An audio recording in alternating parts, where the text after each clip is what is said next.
How was the 2 days? What did you learn? Oh, I learned so much about me.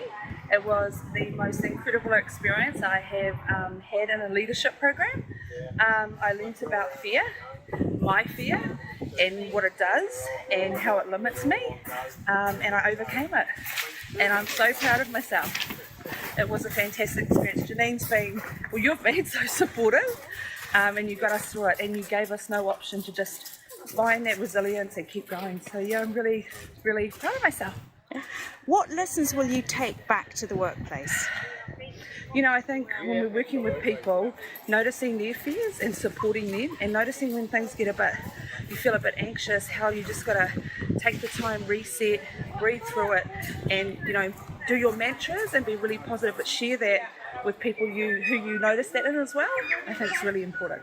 Yeah. What would you say to other people who are thinking of doing this program? Do it. Just do it. Feel the fear and do it anyway. I mean, it's an incredible program. I've watched the Wahine tour here today grow and develop in 2 days. It's incredible. Just do it.